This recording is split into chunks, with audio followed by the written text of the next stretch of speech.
Namaskar and welcome to NFL Masala. I'm your co-host Sanat.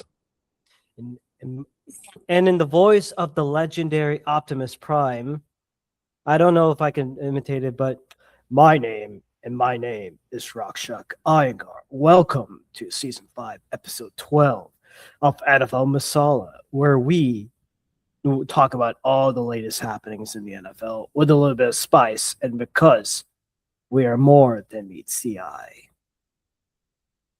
Till all are one. And the reason why we might be talking about Optimus Prime today, if you have been living under a rock, um, this news will come as shocking to you. But if you haven't been, then you know what we're going to be talking about. We want to give a moment of silence to all the people that we lost this week. There have been some unimaginable tragedies, starting with the flash flood in Nepal. Roughly 300 people are missing, some around 100 dead. So it was extremely, extremely treacherous. Also, a lot of earthquakes have been happening since the past couple weeks, where we've lost a lot of people. And then now this week, we've lost some celebrities as well, some incredible personalities who have actually done humanity a good Hayden Panettiere. job.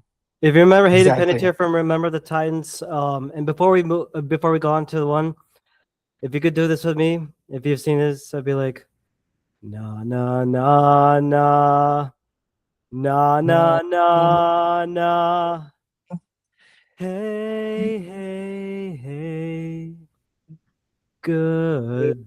goodbye. So, Hayden Panettiere, Dolly Parton, Tim Curry, and now Peter Carlin. The voice of Eeyore and Optimus Prime.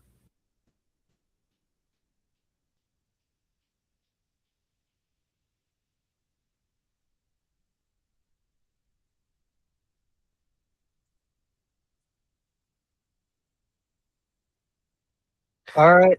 Thank you for that. And before we move on, before we go, a little bit about Peter Cullen, like his voice, like no one can tell, like he No was, one. like I didn't know, like he played like Eeyore, like from Winnie the Pooh, and I thought like that was like an iconic thing. But I think like when he took over that voice, he was that guy, man of a generation, like to never give up. His bro, and he took inspiration from his brother, who was a Marine Corps service member. So, and that's how he got the inspiration of Optimus Prime.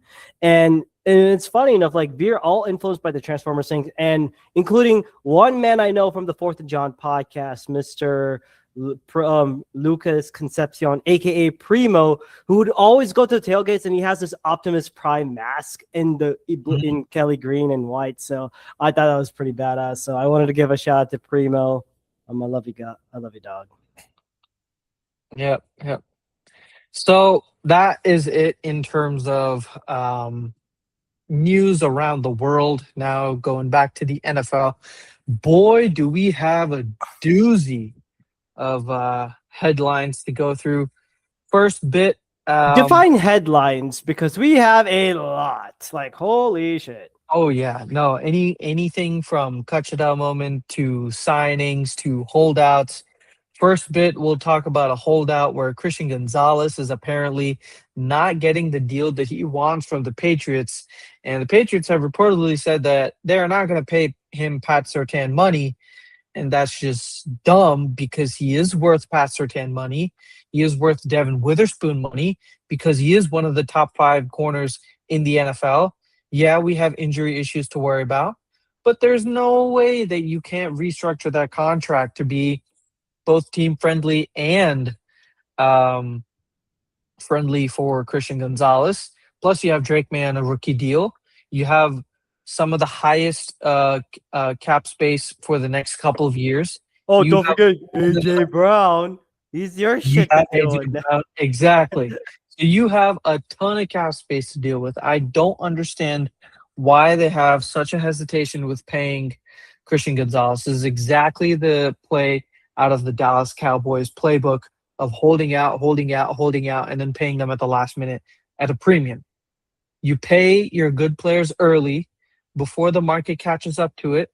And you let the bad teams make mistakes on overpaid premium players, Mm-hmm. and then you let them take the fall for that. Why? This is you need to be what's you need to do what smart teams do. You recognize your talent early, which I believe that the Patriots have a good talent recognition staff there in the front office. So you recognize good talent early, and we all knew Christian Gonzalez was going to be one of the best corners in the NFL. Like there's no Mm-hmm. doubt about it. The only major issue with him was his injury concerns, right? And it has popped up a little bit now, but pay him, pay the Yeah, man. pay the man. Alrighty, what's next? Also, I think like also like another bit of news. This is very surprise. We actually got a couple of trades. Keyshawn Butte of the Patriots has been Mhm. traded to the Texans for Jalen Reed, the safety, and a draft pick. I think we'll talk about that later as we get on with today's thing, the AFC South, and also the Pro Bowl's no more. The NFL has eliminated the Pro Bowl games. That'll be more of honor of being a Pro Bowl selection. Bro, that no, they still have Pro Bowls. So, or I mean, they don't have Pro Bowls, but they do have Pro Bowl selections. I don't Yeah, know what that even means. Like, it what makes the no incentive sense. is exactly. At least, okay, if you got rid of the Pro Bowl, fine. At least put more emphasis on the All Pro, right? And have like an all-star type of a game where it's just, a fun competition where you see the best of the best. You don't necessarily have to play flag football, but like some silly competitions held in a area that doesn't really get a lot of football coverage, so you can attract some talent there. I mean, I understand the Pro Bowl was not making enough money, but that was because like you had nobody was Mhm. incentivized to even go to the Pro Bowl, right? You don't have players like Josh Allen or Patrick Mahomes in the Pro Bowl, someone who would make it fun. You have someone like Shadur Sanders. And yeah, Shadur Yeah, Sanders is fine, but he ain't Josh Allen. He ain't Patrick Mahomes. He's not going to generate that buzz that is required for the Pro Bowl. You get your best teams, you get your best players in the Pro Bowl. You have some cool skill competitions like they used to have, where they had like the fastest throwing quarterback competition, and that was fun to watch. The farthest throwing quarterback competition, that was also pretty fun to watch. Even the later games where the quarterbacks used to throw in the tight spirals and get score points, right? Through the little hoops or circles, whatever that was called. Like that game was kind of entertaining. You don't have to play an NFL game. You don't have to play a Pro Bowl game, but you could have some fun activities. I think to cancel the Pro Bowl in its entirety is kind of short thinking and shortchanging the NFL fans, which we know the NFL doesn't really care about at the end of the day. They're all about profits. But come up I'm sure they would have come up with at least a, you know, a more competitive outing, shall we say. yeah. Alrighty. Um, Um, yeah, no, and go ahead. yeah, so after that, all right, Pro Bowl getting eliminated. Let's hear some positive news for once. All right, so We've heard a couple. lot of negative news, so Oh let's hear yeah, some positive news. and I'm gonna avoid the cut you down moment that Yeah, involves with please the do. Packers. But I mean, for those living, look it up. I'm not gonna say anything else because we got a lot of shit to go over. But number one, the Packers signed veteran tight end Jonathan Smith to a 1-year deal. I think it's a very good move. You're adding Yep. depth along with Tucker Kraft because you don't know when Kraft is coming back. from injury. And Luke Musgrave is injured, and our other tight ends reportedly in training camp have not been doing that well. So it makes sense why we would get him. And also they also have a major extension. I think we already talked about the Seahawks signing Leonard Williams to a 3-year, $90 million extension.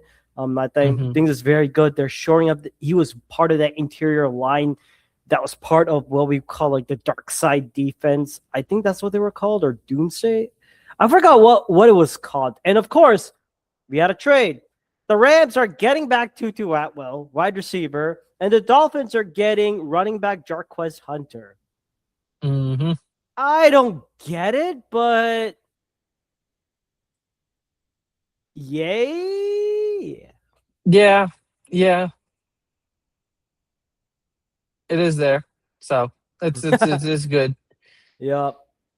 And also, apparently, if you guys have been watching a bit of preseason football, Dylan Gabriel has gotten 3 touchdowns in one half for the Browns against the Pats right now. And speaking of the Browns, Deshaun Watson.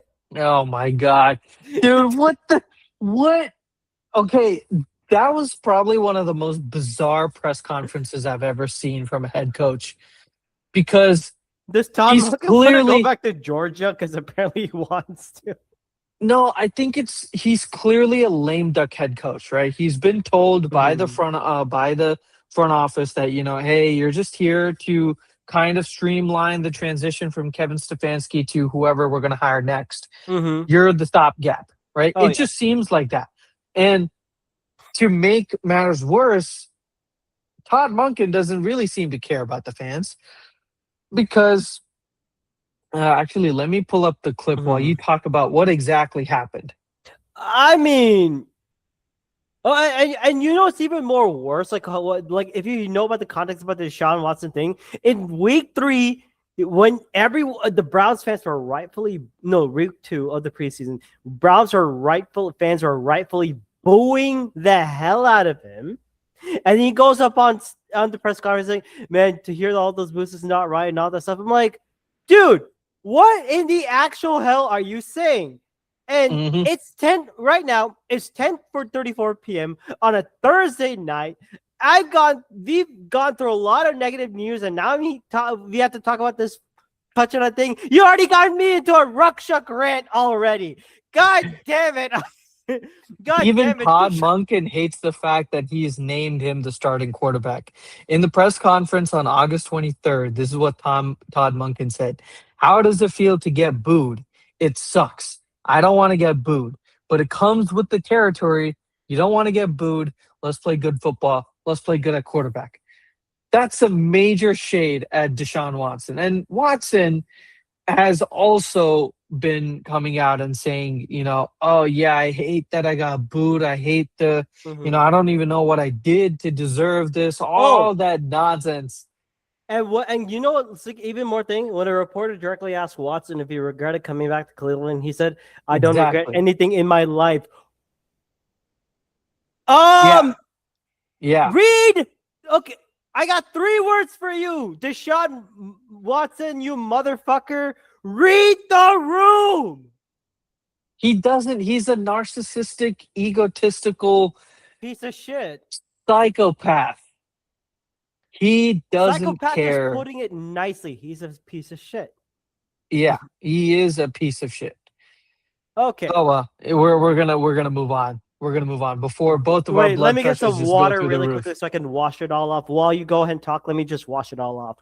Exactly. Alrighty, so we're gonna move on now, talking about the AFC South division, starting with them. Jacksonville Jaguars, the division champs. Duval. I mean, Duval was rocking last year, right? It all seemed sunshine and rainbows. First year under the new head coach Liam Cohen and general manager James Gladstone. First year with some amazing talent in the name of Travis Hunter. And the first year they had a lot of success, right? 13-4 record, AFC South division champs. They looked great on the outset, but it seems too good to be true. And when you do look deeper, you'll see some of the cracks that eventually ended up derailing their season in the playoffs, right? They started out actually 5-4, which is not that great of a record.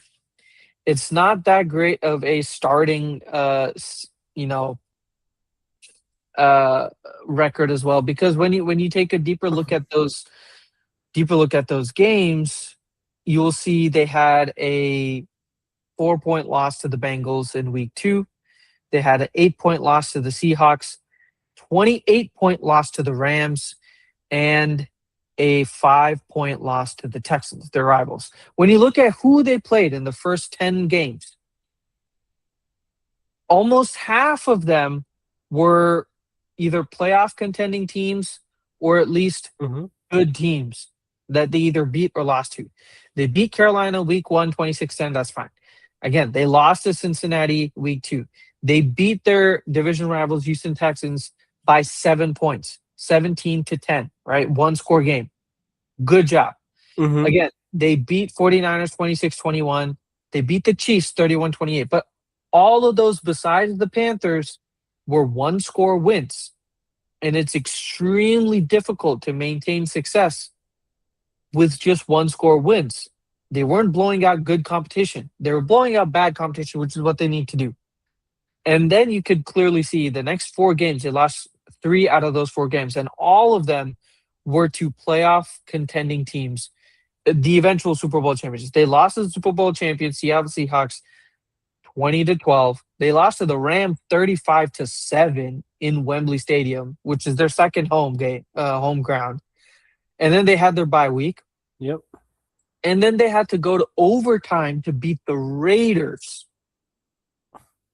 And then they lost to the Texans again. Now, initially their start was not that great, right? 5-4. And they needed a miracle run to get to that final record, which they did. They beat the Chargers 35-6. Cardinals 27-24 overtime. And then the next, 6 games were all, except for one, were all beatdowns, right? Oof. 22 win against the Titans, a double-digit win against the Colts, 48-20 win against the Jets, 34-20 win against the Broncos, which is a really good, really strong team had it not been for Bo Nix's injury late in the playoffs. 23-17 win against the Colts, and then a 41-7 win against the Titans. So they had some significant victories down the stretch, which they exactly needed. And it wasn't necessarily even, it wasn't like it was a single issue. Or it wasn't like, well, what am I trying to say? It wasn't like Trevor Lawrence was the guy at fault here. On the outset, he actually played pretty well. 4,000 passing yards, 29 touchdowns, 12 picks. And then especially down the stretch, he had the 3rd highest adjusted EPA per dropback. The only 2 other quarterbacks were Drake May and Jordan Love. So he played phenomenally well down the stretch. But when you look at the season holistically, you will see why they lost to the Buffalo Bills 27-24 in the wild card. Right? They had the 19th ranked overall offense when the season ended. They had a top 10 defense, 8th ranked defense that allowed them to create some turnovers and capitalize on them, which is what really helped them to beat out so many of these bad teams in the later stretch. And they, when you take a look at their run game, it was also not really that strong. It was middle of the pack throughout the entire entirety of the season. So, holistically speaking, the offense that put up some really high scores was really a hit or miss offense. It ended up being it ended up averaging out to be a middle of the pack offense, even with that great stretch. You know, of the last 8 games, and that's really what showed up in postseason, which was I the amount of turnovers and sacks that they had. Yeah, Oh yeah, remember what I told you about the 3 things that can kill offensive drives? I know exactly. it's been a while. What was it? Penalties, sacks, turnovers. One of the 3 things. Like if Exactly, and they had two of those three things. Trevor Lawrence, sixth highest in turnovers and sacks on the entire season. 12 total turnovers or 12 interceptions, and 41 sacks allowed or 41 sacks taken on the season. And that clearly showed up in the postseason because when they played against the Bills, it was 24-24. The Jags were driving down the field or they were about to drive down the field and get the game-winning score. But guess what? That turnover reared its ugly head, death and taxes it and ended their turnovers. season. Exactly. And another thing, like I mean, if you wanted to talk about like the about Trevor Lawrence and like of course the turnovers thing, 29 touchdowns, and I think we already talked about this. 12 interceptions and 41 sacks. Exactly. I wouldn't call that success, but if you were to go more into Trevor Lawrence, like I found a couple of stats which I think would shock you. Like you go into his 2020, I mean, you go into last year's 60.6% completion, 2000 I think 2024 was like his down year. His best year was in 2022 when he threw for 4,113. 2024, 2,045 passing yards. Mind you, he was playing 10 games. But if you look, and if you looked at it, 18 sacks. But like this season alone, he was sacked the most, 41 times. That means it's either your decision making, holding the ball too long, trying to think you're sunshine from Remember the Titans. Right. I mean, trying to play hero ball. I mean, this is my plea to all quarterbacks. I know that you're good. I know you have a lot of talent, but unless you're freaking Joe Montana or like the second coming, do not play hero ball. Please play smart. Yeah.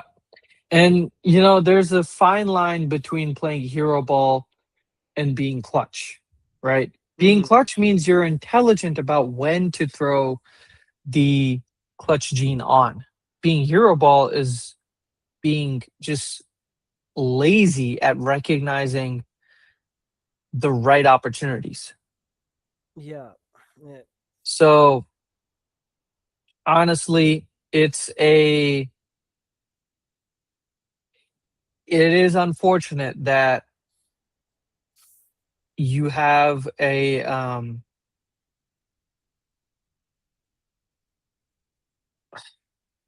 like okay, I want to ask you this. Yeah, sure. Is Trevor Lawrence being good this past season a result of Liam Cohen bringing in a new style of offense, or Trevor Lawrence finally taking that step? Funny. I think it's funny that you say that because I mean, if you wanted to look at like his stats all alone, like I know 2021 and 2022 he started with Dougie P, and then in between he had no, I think it was his first year. It was that different Urban Meyer, and then Dougie P took over, and then there was that. I think like under the Peterson system, I mean, he has the talent, he has the skills, but to say that if he benefited based on scheme, shoot, that's a hard question. I honestly don't know because regardless of what scheme you put him, like he did so well in a West Coast offense under Liam Cohen in his first year under Cohen, which was 2025. I honestly don't know, like how much could you call that success from it? I just don't know, man. I don't. It's really hard to figure out. Because I think no, he is a good quarterback, but great outside of scheme and talent wise, Hmm. I'm not 100% sure. I don't know what to make of the guy. Yeah. Um, yeah. No, I agree. I feel like he needs, and I hate saying this, but we need one more season to figure out if the success that he had is actually, related to how how much he has improved. And I think there is a slight um there is a positive correlation, obviously, Mm-hmm. with Liam Cohen coming in and him performing very well. But I think a lot of that also has to do with Liam Cohen finally finding the right fit for his quarterback. And not every quarterback can be Patrick Mahomes. Not every quarterback can be Josh Allen or Lamar Jackson. Mm-hmm. That's okay. You've had Super Bowls being won by Sam Darnold. You know, is Sam Darnold as great of a quarterback as some of those other quarterbacks? No, he's No. not. But he was in a good system, and he played well in that system. He limited his turnovers, limited his mistakes, and when it was required, he made the right plays. That's what you need to do as a smart quarterback. And I Yeah. think with the way that the college, quarterback development um, pipeline has been generated, I think quarterbacks should not be drafted into the NFL right now at the age of 21. I Mm-hmm. think they need to stay for at least until 23 or 24. Or if they are drafted, then they need to sit behind veteran quarterbacks and learn the ways of the NFL Right. because schemes are completely different. They're so much more complicated. They're so much more evolved, and the game itself is completely different between college and pro football. So I think we will see a resurgence for Trevor Lawrence. Um, it's going to be interesting to see, especially some of the changes that have been made, given some of the changes that have been made. So, enough about what happened last season. Let's talk about what they did in the offseason. Well, they brought in Chris Rodriguez, running back from the Commanders, on a 2-year, $10 million deal. They brought in, they re signed Dennis Gardak. They brought in Jelani Tavai, Amir Abdullah, Dane Jackson, Tristan Colin Castillo, and Sam Mustafer from the Broncos. So not a lot of players, mostly just backups, and they did bring in Chris Rodriguez, obviously. But why? Why would they bring in Chris Rodriguez when they have Trevor Etienne? Well, they don't have Trevor Etienne. Check, surprise, surprise. They Oh, I let wonder. go of Trevor Etienne. Oh, you mean Travis Etienne? Sorry, Travis Etienne. Yeah, they let go of Travis Etienne to the Saints on a 4-year deal. They let go of Devin Lloyd on a 3-year deal to the Panthers. They let go of Greg Newsome, who they had signed from the Browns on a 1-year deal. Andrew Wingard, Tim Patrick, Deami Mm-hmm. Brown, Johnny Munt, and Emmanuel Agba. Oh yeah. So losing out on Travis Etienne, well, why? Well, that's because they have a little guy by the name of Bashul Tutin. Now, Facial. Bashul Tutin, yeah, you were saying something? Who is that guy? Well, Bashul Tutin, I'm glad you asked him, is a rookie from last year. So he's going into a second year. And he actually showed promise um, by making some key plays in some games. He also had some explosive returns. He was surprisingly very efficient in the Liam Cohen offense. And I think they saw some of his potential. Like, from a statistical standpoint, it wasn't that great. He only had like 83 carries and not that many yards per attempt, but there were some significant plays that he had made in some games. Um, and one of his more one of his more positive attributes is his receiving abilities.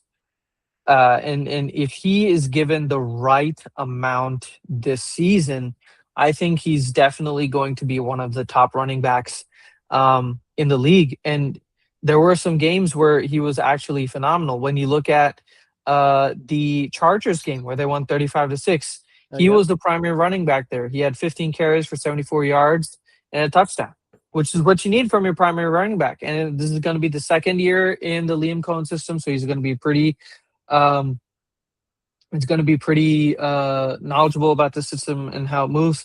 And also, he's only going into his second year. He was a fourth round pick from Virginia Tech, and he's going in his second year. He's on his rookie contract. Plus, Travis Etienne, he was on an expiring contract. He was drafted in 2021, so makes sense why they let him go when you have someone like Bashul Tutin to take the charge and become the number one running back. So he's now on the team, or he is now their number one running back. So Chris Rodriguez is a backup. Amir Abdullah obviously is another backup. And then when you look at some of the other moves that they made, yeah, it's just replacing backups with some other backups. So really, it's they're just trying to grow the young talent that they have on their team, bring in some quality veterans when where needed, and then keep the train chugging. So from a draft perspective, they traded their first round pick to the Browns, and they drafted another tight end, no Nate Burkitcher from Texas A&M. They But drafted, yeah. I don't know if you talked about this, but like Devin Lloyd, their best linebacker going off, Mhm. that I'm like, how did they replace him? I bet you have something. They really haven't. They really I haven't. It's hard to replace someone like Devin Lloyd. So honestly, they do have Ventrell Miller, who was a 2023 fourth round pick. Mhm. So maybe they saw something in him that um, gave them some some positive hope. But he is 27 years old, so we'll see just how successful he can be. Maybe on like a maybe for like 2-3 years he's there. But that's really why they did bring in Jelani Tabai. But he's nowhere near as close as Devin Lloyd. Yeah, Yeah. Devin Lloyd is not the guy that he used to be Mhm. labeled when he was at Tennessee. Or sorry, he's not the same guy, uh, or he wasn't playing at the same level as he was when he was first drafted. So we'll see. But yeah, um, from the draft perspective, Mhm. they did shore up some of their weaknesses, which was in the front seven. Right, they did bring in Albert Regis. They drafted him in the third round. Um, Wesley Williams, a D end from Duke, in the fourth round. And then they also shored up on some of their offensive weaponry, right? Bringing in Nate or drafting Nate Burkitcher, Tanner Cosiel, Josh Cameron, CJ Williams. So bringing in some more weapons for Trevor Lawrence and Liam Cohen to play with. And then when you realistically, when you take a look at this team, it seems like it's a team that has a lot of potential, right? You look at the offensive core. You have obviously Bashal Tutin, who's now the starting running back. Trevor Lawrence, obviously. Brian Thomas Jr. It's kind of had an up and down career at Jacksonville so far. He's had a great rookie year, and then it's kind of tumultuous last season. Now they do have Parker Washington, who's supposed to be taking some more active reps as the first, wide receiver. So I mean, last year he had a couple of great games too, right? He had a great game against Denver, 145 yards on 10 Mhm. catches. Great game against Indy, 115 yards, 10 catches. Great game against Buffalo, 170 yards, 12 catches. So he's had some really good games, and it's going to be interesting to see how they rotate him, Brian Thomas, to see if Brian Thomas can actually get back to the level that he was before. Um, so he is currently listed as questionable, so we'll see how that Yeah. goes. But this is also why they did draft C.J. Williams and Josh Cameron, because yes, you have Travis Hunter, but honestly, he should remain as the um As a cornerback on this as a one, corner. Yeah, I he should. yeah, no, my Yeah, bad on that one. But I no, think no, no. like Go ahead. no, but I think like with Travis Hunter, we talk about unicorns, like those that can play like both offense and defense, and how it's very hard to translate that in the NFL because you have to have a lot of stamina. You need to have experience. You need to have like the right frame, like body Hmm. frame for that. I think with Hunter, the fact that he was able to pull it off in his first year was good, but I think that should have been an evaluation. If he's going to go on defense, if he still wants to be a wide receiver, I'm okay with it. If he's going to stick with one position, perfect. But if he's trying to do both, he needs to be on a pitch count at best. Hmm. Otherwise, you're just risking everything.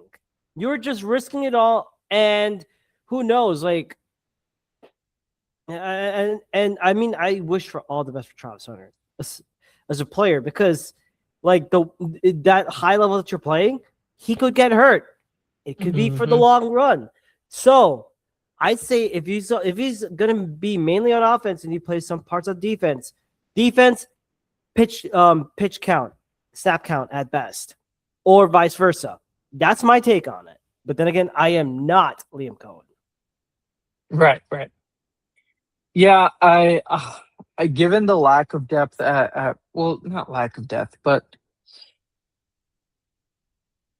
honestly, yeah, given the lack of depth at corner, I think he should definitely stay there. He's their best corner after, Jordan Lewis is there, but he is clearly their best corner, and that's his most natural position. So stay at corner, help the defense, maybe be on a pitch count like you suggested. But yeah, going, looking at this holistically for the upcoming season, no significant coaching changes really. Liam Cohen is still there. He's the head coach, and he's the primary play caller, play designer. So second year in Liam Cohen's scheme, I think the signs are pointing up, but it's going to be interesting to see with the loss of Devin Lloyd, not having a strong secondary, uh, maybe on paper, but maybe with the right defensive scheme, they play well. Mm-hmm. But honestly, I think when you look at this upcoming schedule as well, it's gonna be pretty difficult because they have a first place schedule. So, they're facing the Broncos, the Patriots, the Bengals, the Eagles, the Texans, all within the first 7 games. Literally, their first 6 games are home at the Browns, which they'll win, then at Broncos, then home versus Patriots, at Bengals, home Philadelphia, Tottenham Hotspur Stadium in Philadelphia, and then Boo! Wembley Stadium, the Texans. So I'm 2 weeks they're in London, right? boo the And then Spurs. Mhm. When they come back, they have a slightly easier schedule, right? You just have the Mhm. Baltimore Ravens in week 9, but you Yep. have the Colts, Titans, Giants, Titans, and then you have Bears at Chicago. So, like, it is. I could honestly see them starting out at like 2-7 because their defense relied significantly on turnovers last year, and we all know that turnovers are a very fickle statistic to rely on for defensive success. So honestly, I think the defense takes a step back. The offense tries to make up for the mistakes that they had last year, but they play some very, very tough defenses to start off their season with. Like the easiest defense that they'll play is probably the Bengals, and the Bengals may end up having like a middle of the pack defense, Yep. right? So 2-7 to start out with. Maybe they go on a little bit of a run towards the later half, and then go 9-8. That's my record that I'm predicting. I think they miss the playoffs. I just don't think their defense is right where they want it to be. Think of one more year of adding more defensive talent, shoring up that secondary, shoring up some more pass rushing help, giving some more time and some more maturity to all the young players that are on the offense, especially Trevor Lawrence. I think next year could be a really, like the following year would be really successful for them. But I think this year, probably a 9-8 record. The schedule is just too difficult, I think, for them to overcome. Yeah. It's still positive, but they do Mhm. take a step back from last year. And my Shandar Player of the Year, Bashul Tutin. I think he's going to be really good replacing Travis Etienne. Nice. Mhm. Nice. I think so too, but I'm gonna keep my eye on that Josh Hines Allen. I think if he takes like another major step on defense, I think that's someone I'd keep an eye out on too. Absolutely. All right, to the Houston Texans or Strouds.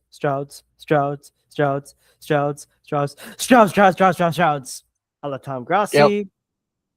So they finished 12-5 under D'Amico Ryans. I would say they secured a wild card spot. They won the wild card, and that divisional round game. Oof, that was bad, honestly. But we need to talk about it because, honestly, if you were to say like that record was good, great. 12-5 is like okay, easy record, easy win. Probably like they could have won the AFC South. But there's a major but why it was played that way. This offense was anemic. I don't know what the hell I said. If you want to look at the offense, man, holy shit. What the hell happened to CJ Stroud? I want to know what happened to him. Like, I honestly think there needs to be an investigation on that. Yes, CJ Stroud, he threw for 3,041 yards, 19 touchdowns, 8 interceptions, 23 sacks. Remember when he was injured for 3 games? Yeah, Davis Mills take over. That was fun. And we had General Mills, and it's a Grossi verse, guys. I recommend look it up. They had no running backs, like except for Woody Marks and Nick Chubb. And by the way, Nick Chubb is retired from the game. So best of luck to him. And also, and you know what? Like, there was no 1,000 yard rusher. Woody Marks 703 rushing yards. Nick Chubb 506. And you had to mix it up with like Dario Gumbawale, Xavier Hutchinson, Nico Collins. I mean, their receiving core was either a injured, IR, traded. You literally had 2 guys holding up everything. Nico Collins, Dalton Schultz. Those are your only 2 guys. Nico Collins was the only one with 1,117 yards. He had I know he had made like all those crazy catches. I thought that was a highlight. And Dalton Schultz led the team with 82 receptions. They were the main threats. And you're also thinking about Christian Kirk. Oh, that was going to go. Jalen Noel. Oh, that was going to be great. Xavier Hutchinson. And oh my God, I forgot Tank freaking Dell. Damn. It was just, with a lot of plagued of injuries, the defense honestly carried this team. They first started, in case you didn't know, they started 1-4, and then they go on a 9-game consecutive winning streak from week 10 to week 18. That's defense. Number 1 in total yards allowed, 4,713, and number 2 in points allowed, 17.4 points per game. You had guys like Daniil Hunter and Will Anderson Jr. Holy shit, that pass rush was insane. 47 total sacks for this defense. Aziz Al-Shair, everyone thinks the thoughts about him being a dirty player or not, it's up to you. It's up for debate. I'm not going to argue on it. I'm throwing it to the crowd. You go feast on it. 133 total tackles. But oh my God, this secondary. Caden Bullock, Derek Stingley Jr., Kamari Lazar, and Jalen Petre. Each of them had 4 INTs. What the hell? Dude, this defense, man. It was insane. I mean, if you want to talk about like big performances, their bounce back performance, like if you looked at week 5, they put belt to ass on the Ravens 44-10. 318 passing yards from CJ Stroud, season high. No, season he put 318 yards against the Niners, 26-15 in week 8. Mm-hmm. And of course, I think like, but it was like, despite like the heavy volume, the rushing was bottom of the league, and it was mainly one dimensional. Everyone knew that CJ Stroud's a passer, and I think like, and when they went to the wild card, defense just took over against the Steelers, 30-6, 30-6. They're the reason why Mike Tomlin is no longer with the job. And Aaron Rodgers is contemplating retirement. And then that Patriots game, 16-28. Woof, that was bad. But it shows a lot of promise. That defense was just amazing to watch, and the offense was just. It's anemic, and we know. And looking at their roster, I think like Tank Dell is still. I mean, if I were to check their depth chart right now, Tank Dell is still recovering. He's actually questionable. So speedy recovery, hoping for the best. So what did they do? The players that they brought in, I'm going to go with some of the big notable signings. Sterling Shepard, wide receiver. You might as well add in. And they did trade for Kayshon Boutte. I talked about that. Ever since A.J. Brown got from the Eagles to the Patriots, Kayshon Boutte was the odd man out. You pair him up now with Nico Collins and Xavier Hutchinson, a recovering Tank Dell, a recovering Jalen Noel, and now Dalton Schultz. Not bad. And and I'm not done yet. Logan Hall, defensive line. But as part of their biggest defensive thing, and I'm kind of pissed at Howie Roseman for this. They stole half of the exciting Whites Reed Blankenship. They stole. Did Rich just get richer, dude? That defense. Oof. For a 3-year deal for 24.75. Howie Roseman could have paid for that guy. Mm-hmm. We could have kept the exciting Whites, but no, we cannot have nice things. But I did see that they also got they signed Foster Moreau, tight end from the Saints, for a 2-year deal. That was good. Backup Brett Ripon is from the Vikings. Braden Smith, guard from the Colts, goes to the Texans for a 2-year, $20 million deal. Mario Edwards, not Mario Williams. Mario Edwards, defensive line resigned. And then another one, Jadeveon Clowney, probably in this last year, signs a 1-year, $5.5 million deal to be paired up with that. This Texans defensive line is going to be insane. It's not going to be fair at all. Mm-hmm. Danielle Hunter, Sheldon Rankins, Tommy Togiai, Will Anderson Jr. What are we doing? But I also noticed like they also signed they also got in a guard, White Teller, from the Browns for $16 million. I mean, they were focusing on the trenches a lot. Someone to protect, not only to protect CJ Stroud, but to improve on that pass rush. I'm like, it's like, guys, I think you should be okay. It was like, no, we want to bring more pain. Sickos, I tell you. But some of the people that went out, they lost Derek Barnett, edge, to the Browns to a 1-year deal. Christian Kirk goes to the Niners. Well, guess what? Kirk is injured. 1 year, $3 million. Braxton Berrios, Dario Gumawali, Harrison Bryant, Tim Settle. I think Tim Settle was their biggest one. Defensive lineman, 3-year, $23.49 to the Commanders. And there were a lot of trades. Like, holy crap. You saw about the Kayshon Boutte trade for they gave up Jaden Reed in a 2028 7th round. Then the Texans got Kai Kruger and a 2028 7th round. Kai Kruger, a punter, in exchange for a 2028 6th round. Then from the Patriots, they got Marte Mapu, linebacker, to the Patriots for a sixth round, and they also got back a 2027 seventh rounder. Then the Texans traded Titus Howard, right tackle, to the Browns for a 2026 fifth round. And then the Texans got David Montgomery, one half of Sonic and Knuckles, in order to improve that running game. And the Lions got Juice Shrugs, center, 2026 fourth round, and a 2027 seventh round. So I thought that was like, wow, they were actually, I think they're going to try and make a big run. Getting a bruiser in David Montgomery. Remember, he's Knuckles from that Sonic and Knuckles duo. So I thought that was good. But so what did the Texans do in the draft? But I think for center, what they did, they in round one, pick via trade. So they actually traded up. They got Kalen Rutledge, guard from Georgia, from Georgia Tech, who could also be a plug-and-play center. So that's what the plan is. He's a great run blocker. So the Texans are going to try and build off of that run game. Round two, they go Caden McDonald, defensive tackle from Ohio State.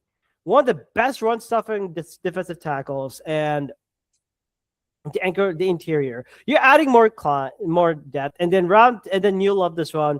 Again, round two, pick 59. They get tight end Marlon Klein from Michigan. Go blue.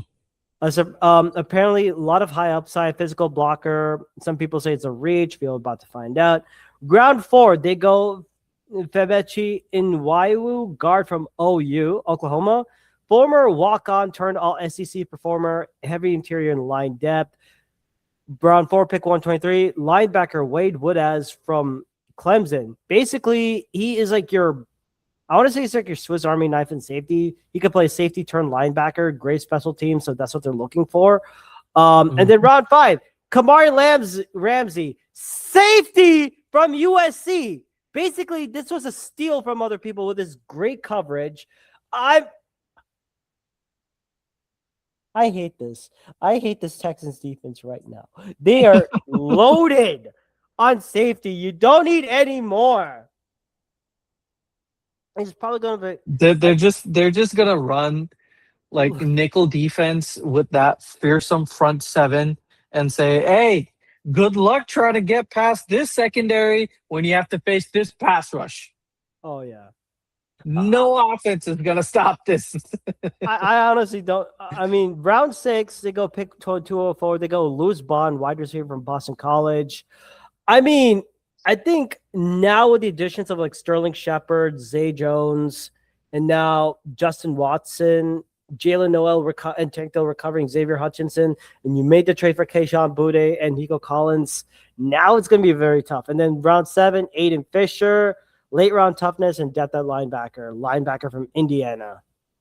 Of course, by all means, add more on defense, will you? What the hell? And they basically kept Matt Burke on defense and Nick Caley on offense. But so a couple of shits.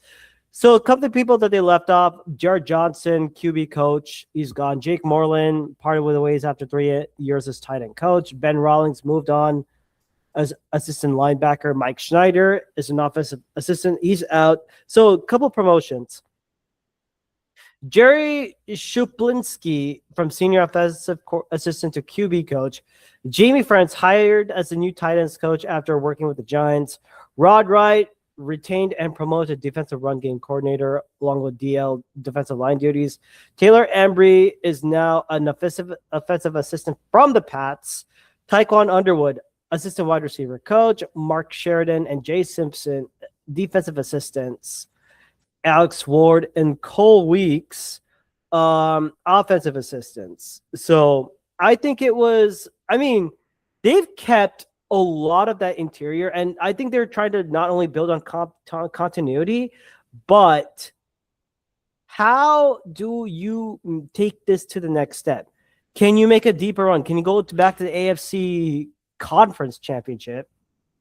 Or hell, can CJ Stroud be the guy to go to the Super Bowl? And by the way, CJ Stroud's my Shandar player of the year to watch out. You have no excuses now. You got Knuckles with you. You have most of your wide receiver cores coming back, and you made a trade for a good speedster in Keishon Boutte. He's underrated. Um, it's just and I would and my record, I think they will win the AFC South. They will go 11-6 at best. They do face a bit of a tough schedule. I mean, if you want to take a look at it, like some of their stuff, they go against Buffalo, Cincinnati, Indianapolis, and Dallas. Honestly, you could go 2-2 there. Mm-hmm. And then Tennessee, Jacksonville, New York. I mean, 2-1 there, or to 3-0, depending upon which Jags team shows up. At Chargers, at Browns, at Colts versus Ravens. I don't know what I mean, and then you have Pittsburgh, Washington, Jacksonville, Philadelphia, Green Bay, and Tennessee.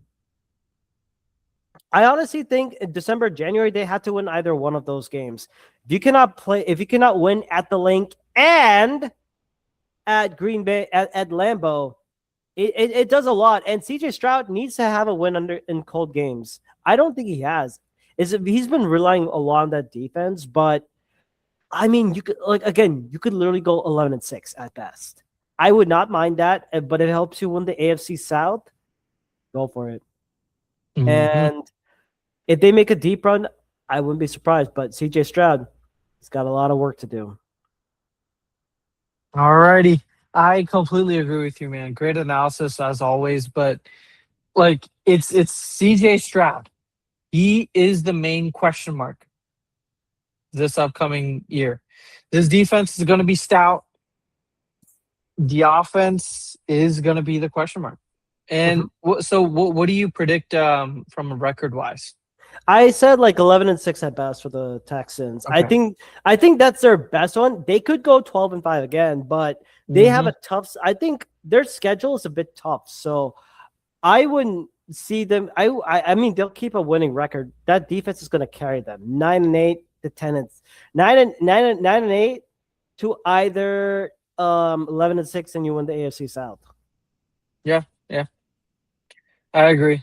Alrighty. Moving on to them Tennessee Titans. Okay. Well, when you look at it, hey man, Cam Ward played somewhat well, I think. Yeah. Question mark, right? Like honestly, that is the best news for them. It's just that statistically speaking, it was not the best. It was bad, bro. Yeah, It was to say the least. bad. It was statistically speaking, they had one of the worst offenses in the league, 30th ranked overall. From a run rate, from a passing perspective, they were not really that good. From a running perspective, they were not that good. From a quarterbacking perspective, they were not that good. They're all in the bottom 3 of passing EPA per play, passing success rate, rushing EPA. It's bottom 5 in all those categories. It's just like but still there's hope. There is hope because I think they've made the right moves. They're building from the ground up, right? First, they targeted at strengthening their offensive line. You still have Dan Moore, a serviceable left tackle. Pete Skoronski just got an extension. Austin Schlottman is there at center. Fernando Carmona is the right guard, and obviously you have J.C. Latham. So you have a good, not great offensive line, good offensive line that is getting better, which is a start. You have Cam Ward. He didn't play that well last year. He was one of the worst quarterbacks, but there were moments of not success, but moments of positivity, shall we say. Oh. Like it was moments, not anything too spectacular. Like from a statistical standpoint, he was absolutely atrocious. But there were moments, there were games where they did seem like it was, you know, a good. This is hard for me to give any positive words. Just But don't, man. look, they had a 31-29 win against the Browns. They had a 26-9 win against the Chiefs. They barely lost to the Saints. They barely lost to the Seahawks. Remember that game? 30-24. They Oh went toe man. to toe with the Seahawks, and Cam Ward was very proficient against the Seahawks defense, dude. He They threw the rock 42 times against the Seahawks defense. He was also their leading rusher. Like he has had some really good games. But obviously it is nothing to write home about because it isn't that consistent. They have a long way to go at developing that entire team. So, without spending too much on beating a dead horse, shall we say, Mhm. let's actually move on to what they did this Yeah. past offseason. Yeah, go ahead, bro. No, Any I think thoughts? it's almost like as Abhishek and I think what Abhishek and Achuk or Varun did, like when we were talking about the AFC East. You might have heard about it when they said like oh, move on to next season. That's literally what Exactly. they're doing. Exactly. But yeah, what did they do Yeah. in the off season? I mean, what Well, changes that they made? yeah. So they made a significant amount of changes. And I'm only going over some of the biggest changes that they made. They brought in Wandale Robinson from the Giants on a 4-year, $70 million contract. They brought in John Franklin Myers to shore up that defensive line from the Broncos on a 3-year, $63 million deal. They brought in Alante Taylor, who I was really, really impressed with from the Saints on a 3-year, $58 million deal. They brought in Cordell Flott, slot corner from the Giants on a 3-year, $45 million deal. Daniel Bellinger from the Giants, 3-year, $24 million deal. They brought in Mitch Trubisky as a backup. Jake Martin on a 2-year deal, linebacker. They brought in Jordan Elliott, a D lineman from the 49ers. They brought in Joshua Williams, corner for a 2-year deal from the Chiefs. They obviously brought Austin Schlottman from the Giants, Tommy Townsend, the punter from the Texans, Cordell Volson, Hendon Hooker, another backup QB, obviously. Mm-hmm. They re-signed some of their existing players, Joey Sly, Morgan Cox, Julius Chestnut. So clearly a lot of moves, especially bringing in quality talent. I don't know about Wandale Robinson on a $70 million contract. I think there's a lot to see from him to Right. earn that contract. But hey, they have cap space to spend, right? Mm-hmm. So they're going to spend. Now, obviously, are all these picks going to be success? No. But I think Alante Taylor is going to be very good. And the reason why they did bring him in is because they let go of so many players as well. After signing L'Jarius Sneed on a game-breaking contract, they let him go. They cut him with like 3 years remaining, and L'Jarius Sneed went back to the Chiefs.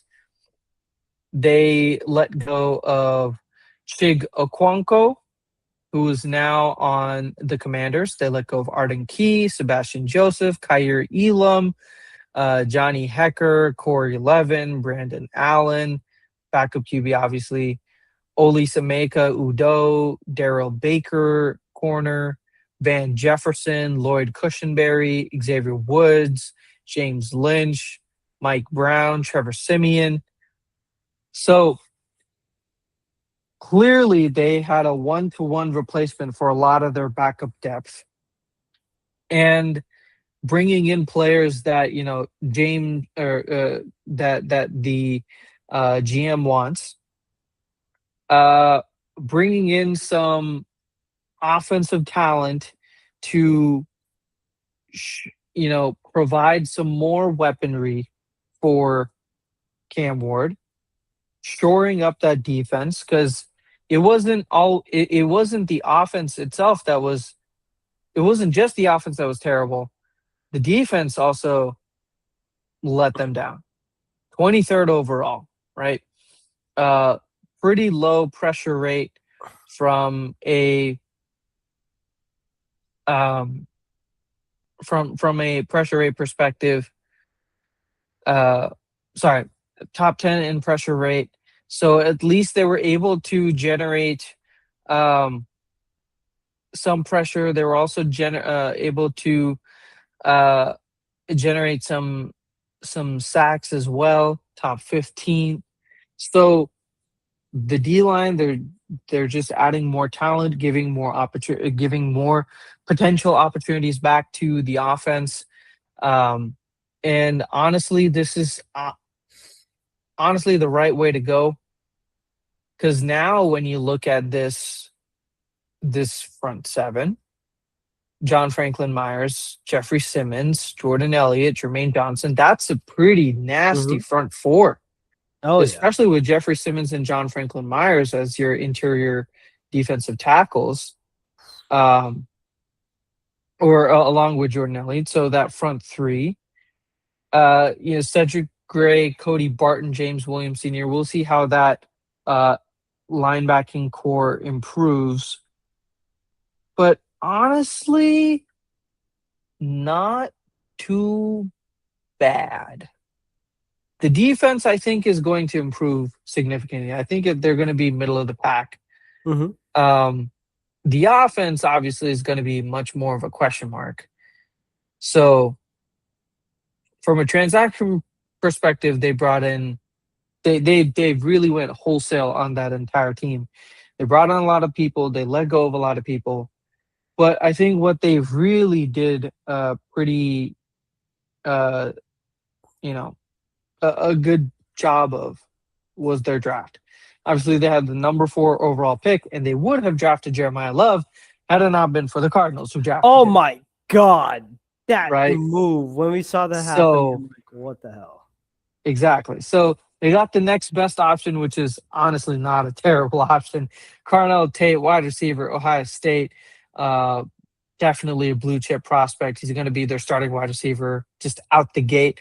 Wandell Robinson coming in as their slot receiver. Calvin Ridley on the outside. You still have Chamari Dike. You still have Elik Ayumanor.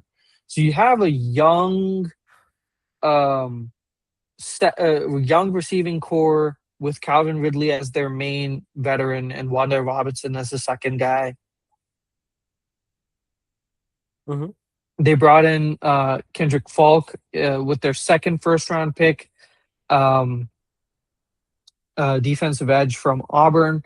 They brought in Anthony Hill Jr., who was a fantastic player for Texas in the second round, linebacker.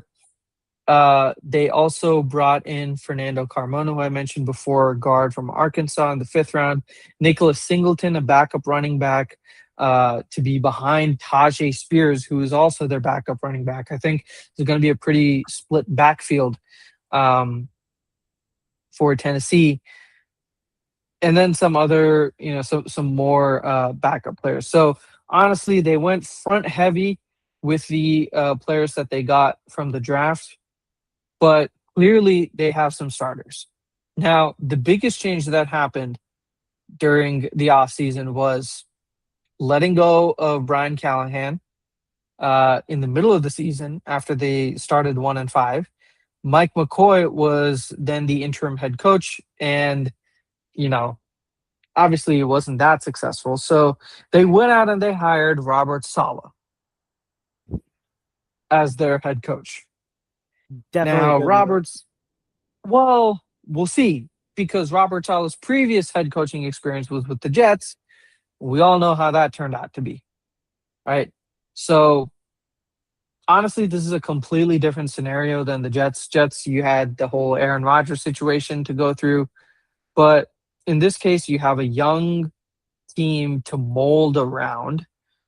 And the defense now with Robert Saleh coming in with all those with those defensive weapons coming in now, I think is definitely going to take a step up. It's probably going to be a top 15 defense. Now, to ramp up this offense, they did bring in Brian Dable, who was the Giants head coach before, who was also the Bills offensive coordinator. So bringing in Brian Dable, some veteran, coaching experience for a young quarterback, especially looking at how he molded Josh Allen in those first couple of years from 2018 to 2021 is when he was the Bills coordinator. Molding Josh Allen, working with Jackson Dart last year.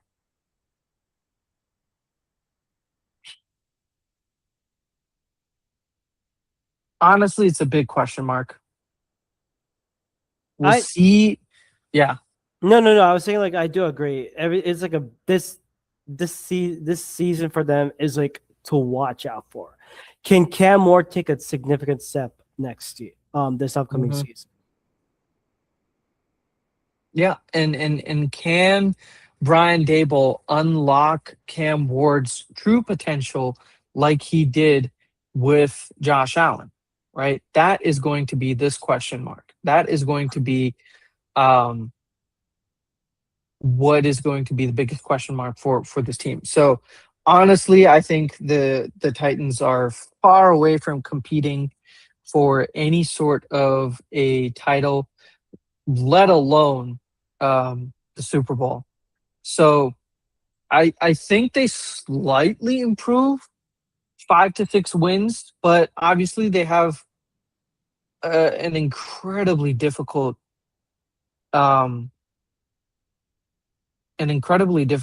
schedule coming up. They have to face the Giants, obviously. They have to face the Eagles, the Ravens, and now the Texans, the Bengals, the Cowboys, the Lions even. So honestly, I don't really see that many wins, like maybe 5 to 6 wins. Mm-hmm. So it's we're not expecting that much from the Titans this year, right? This year is going to be a prove-it year for Cam Ward. Are you as good as your best moments last year? Or are you just an average quarterback? I think he's going to show more of the former. I think he has the maturity unlike some of the other young quarterbacks before him. He has the maturity to understand where he went wrong and rectify his mistakes, especially unlike someone like Will Levis. I think they are on the up. I think they're building it slowly but surely. And I think they made the right moves. It's an arrow pointing up, but it's like this, It is pointing up, but it's at a slight angle because I'm not sure they made all the right moves. Honestly, I would have wanted an offensive-minded head coach, but I understand why they went with Robert Saleh. He is a motivator. He is one of those CEO type of head coach, even though he's a defensive guy, right? They saw how D'Amico Ryans helped and changed the trajectory of the Texans. Maybe Robert Saleh can do something similar. Young quarterback, young defense, young offense. Can you get the right pieces in the right scheme? And can the offense be competent enough, right, to not make a lot of mistakes? I think this year is not the year. I think next year potentially might be the year, but I don't think even that is the case, considering how strong the Texans are, considering that the Jags are probably going to bounce back. Who knows what the Colts are going to be? But I think they're on the right trajectory. Yeah. I agree so too. And again, it's all good. I think like if you already had your Shandar player, mine is still good. Is always that quarterback. It's because that quarterback, he is the captain. Look at me, I'm the captain now. I think Mhm. it's now Cam Ward. Now that he has some weapons to work with, let's see what he can make out of it. He has a Exactly. new scheme to work with. He will have some guys to work with. So let's see. Hmm. All Uh, righty. and What's next? last but not least, I'm gonna go with this one really quickly. This was the Colts, literally the tale of two halves. If you had a tale of two cities, now it's a tale of two halves. You started 7-1 into after this whole thing. Oh, is it gonna be AR-50? Is it gonna be Anthony Richardson? But no, it went with Daniel freaking Jones. Like he Yeah. was at point leading MVP discussions. What are we doing, man? It was, I mean, like during the 8 weeks, DVOA of 37.7%, fourth best ever. And one of the best ones I saw week 10 at Berlin against the Falcons, Jonathan Taylor, 32 carries for 244 yards and 3 touchdowns. And of course, the Sauce Gardner trade. Hmm. I mean, Daniel freaking, and then all of a sudden, week 14, Daniel Jones got hurt. And then everything went downhill. Offense crumbled. Riley Leonard had to come in, and injuries galore. And even with Sauce Gardner, they lose 7 straight games to close the year. And Gardner himself was out with a calf strain. And what was even worse, against the Colts on week 16, 27-48. They Mm. got blown out the doors. I mean, if you wanted to talk about like how they were good, like metric was, like I mean, Daniel Jones, he had 3,000. He had over 3,000 passing yards, 25 touchdowns before his season-ending injury, 72% passes completion. Jonathan Taylor, 323 carries, 1,585 rushing yards, and 27 total rushing touchdowns. Led the NFL in rushing volume and touchdowns. Rightfully so. Jonathan Taylor is one of the best. Alec Pierce, 47 receptions, 1,003 receiving yards and 6 touchdowns. He led the team in yards. And Michael Pittman Jr., he was like he was the main, one of the main primary possession targets as part of that 8-2 season. And then of course Tyler Warren, I think their rookie pickup. He led the tight ends in yardage, and I'm trying to pull it up. Tyler Warren had he was the second in receiving, 817 receiving yards with 76 receptions. Michael Pittman, so basically Alec Pierce, Tyler Warren, and Michael Pittman Jr. and Jonathan Taylor. Those were like your main 3 offenses. Josh Downs was okay. But then again, we did not know about that trade. And of course, the Adonai Mitchell pickup was part of that Sauce Gardner trade. I think no, it was like later on. But now, Yeah. but I think like, but also like as part of their defense, I wanted to say, oh yeah, Zaire Franklin, 125 tackles, led the team. They produced and under Lou Anarumo, 29 sacks total, and the Cameron Bynum, he was basically the back end secondary unit leader. But I think like their defense was like, it was not that good. They were 14th overall in total defensive DVOA. If you want to talk about, I mean, it was like right in the middle, but I think like the injuries that they had with like with Daniel Jones, Riley, and then later on, I'm forgetting who else, but the Colts were injury plagued. They were bad. Mm. So what did they do? They made a ton of moves. They got Arden Key from the Titans on a 2-year, $16 million. Michael Clemens, edge backup, probably for 17 years. Nick Westbrook Akine, 1 year, 1.4. Oh, and of course, Keenan Allen from the Chargers. Keenan Allen signs with the Colts. Mm. Basically, you got that veteran wide receiver who could teach those young kids. Derek Nandi, defensive line from the Colts for a 1-year deal. A lot of 1-year deals I saw. They did re-sign DJ Montgomery, Luke Tenua, Laquan Treadwell, Andrew Ogletree. The big one, they extended Alec Pierce to a 4-year, $114 million deal. I thought was right. They also got Janye Thomas, 1 year from the Cowboys. Cam Taylor-Britt, backup but serviceable, corner from the Bengals. Jonathan Owens, Simone Biles' husband, goes to the Colts. Easton Stick, QB, Pharaoh Brown, Alex Davis Gaither. And then who did they give up? Edge, they gave up Kwity Paye. Kwity Paye will leave for the Raiders, 3-year, $48 million. Braden Smith, that guard, goes to Texas for that 2-year, $20 million. Nick Cross, 2-year, $13 million to the Commanders. Neville Gallimore, 2-year, $10 million. Samson Ebukon, I was surprised by that move because like he was part of that. I think he was like mostly a Rams guy, but he was that 1 year. Goes to the Falcons. Danny Pinter, center. Eric Johnson, Rodney Thomas, Amir Abdallah. So basically a couple of like no names. So the biggest ones were like Kwity Paye, Braden Smith, and Nick Cross. But they made a ton of trades. Not too many, but some of them.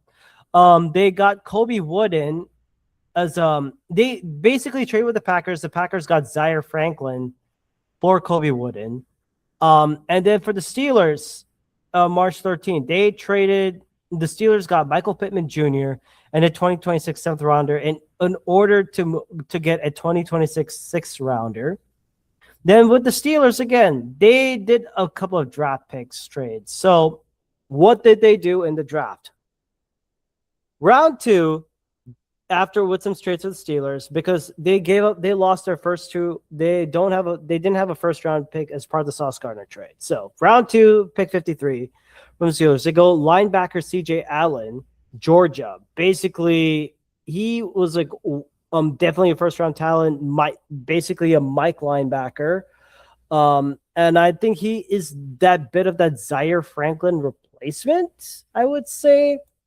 And then round 3, they go safety again. AJ Halsey, one of the best pure cover safeties in the entire class. Range, and now with Nick Cross being out, they get a replacement.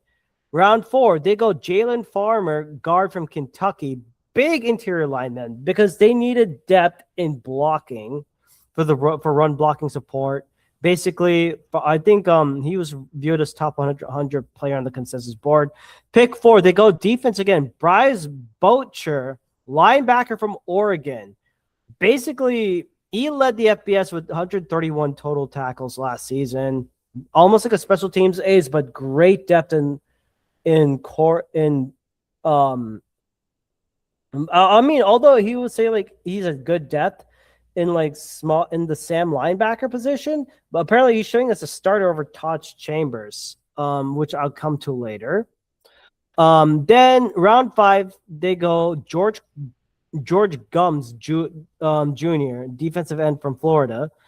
Developmental edge rusher, 6'4", 245 pounds, explosive 3, ran a 4.66 at the sack and the 40-yard dash. Caden Curry, round 6.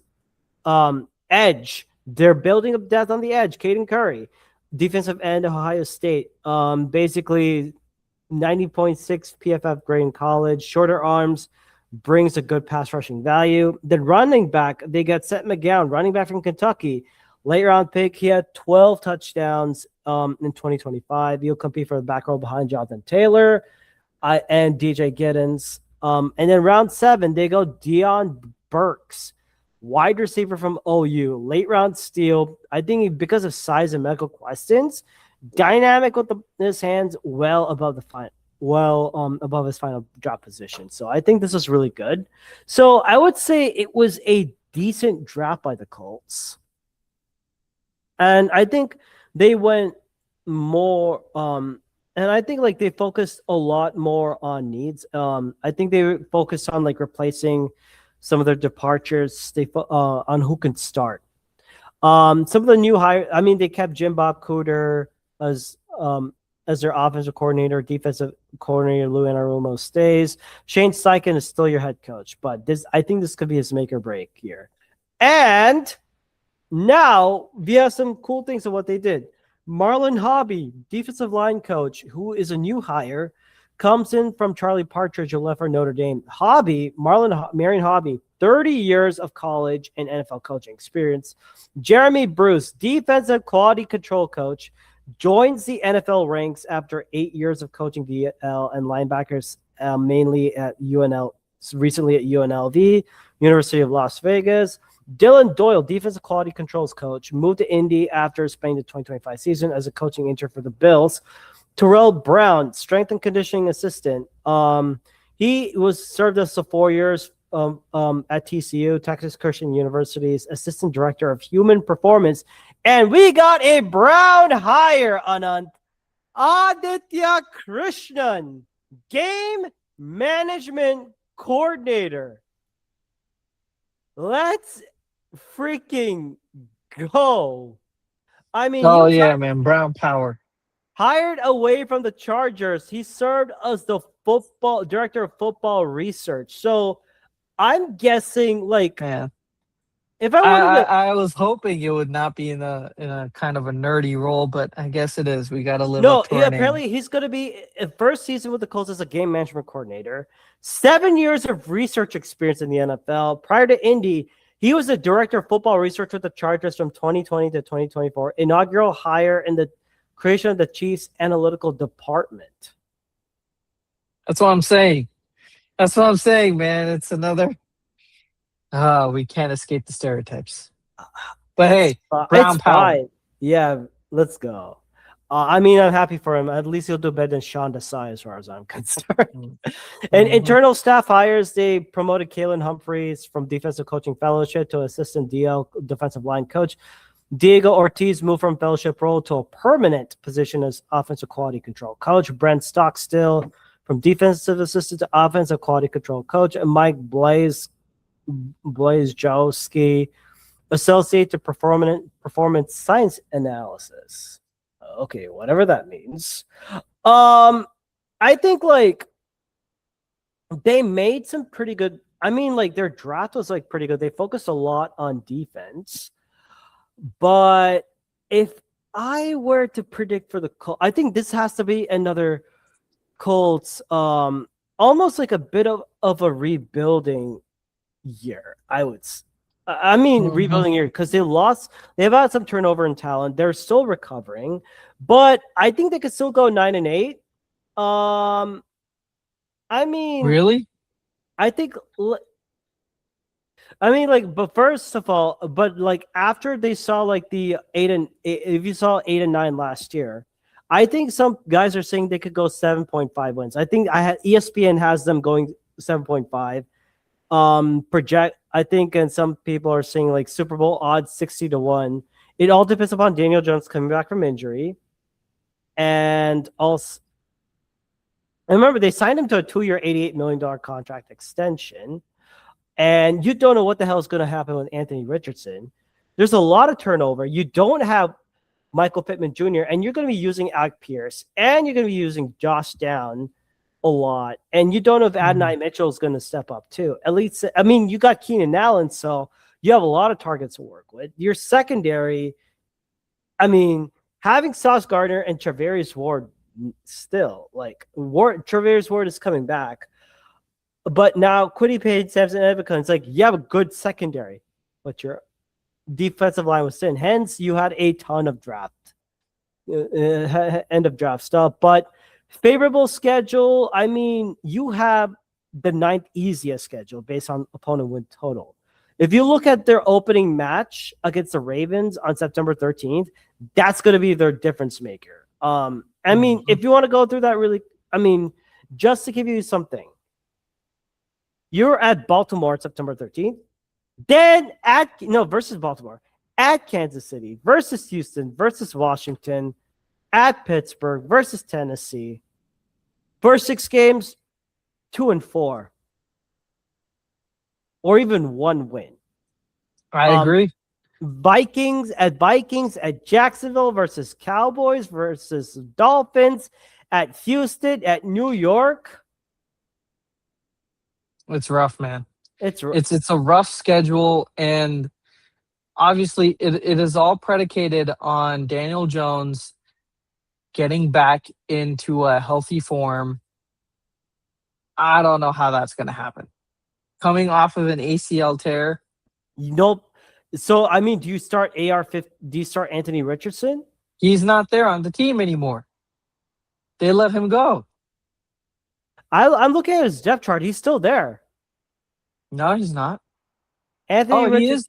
Oh, wow. Okay. Well, there were rumors that they were going to let him go, but he's clearly not going to be starting. It's probably going to be Riley Leonard. Yeah. If Daniel Jones, makes it out alive.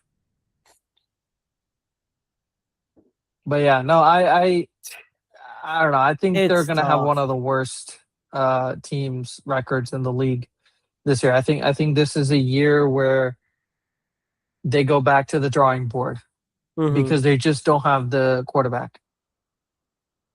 100%. And you know what? I'll just wrap this off of this. My Shandar player of the year for the Colts, I'm gonna go with Tyler Warren. I don't know who the hell is their quarterback. Yeah. And I think they go 7 wins at best. They're a 7-win team. Shane Steichen, he's gonna get fired. Yeah. And Chris Ballard has to go. But he won't. He has some sort of black magic spell running on the Colts organization. Maybe. I don't know. We'll see. Alrighty. Well, that's going to be it for us today. If you guys have enjoyed, please leave us a review at one of the 4 podcast platforms that we host our podcast on: Apple, Google, Spotify, Pocket Cast. But Google is not a podcast anymore. So where can they find us, Chuck? We are also on YouTube, so make sure you like, share, subscribe, and click on the bell icon for notification. We're also on the following social media platforms: Twitter /X and Instagram. Not on Threads because Meta is being jerks. So our handles are our Twitter, the same handle, at NFL MASALA 2022. That is at NFL MASALA 2022.